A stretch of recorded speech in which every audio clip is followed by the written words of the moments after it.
Let's look at some of New York City's biggest temperature drops of all time.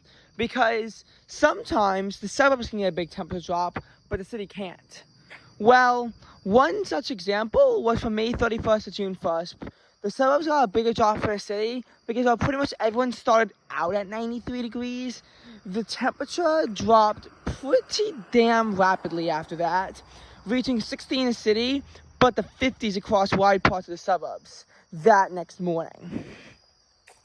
What's even crazier is that a lot of this happened on May 31st.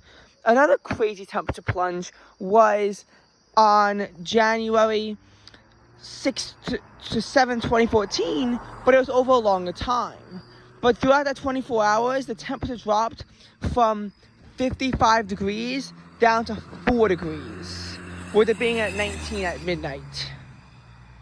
Another such example is February 4th to 5th this year. 57 was where it started at. It dropped from 54 to 38 in an hour, and then it went all the way down to 19 the next morning. Actually, that might not be fully accurate because that 19 might have been the midnight of the next day, but you get my point. It was 27 by midnight. At that point, or 26 by midnight, and it must have dropped even further the next morning.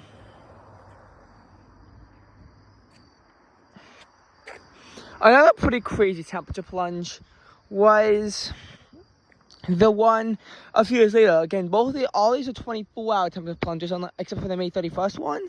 But it wound up dropping from 61 degrees to 27 at midnight, and then it went down to about 20 the next morning. Crazy temperature drops are rare, but they do happen.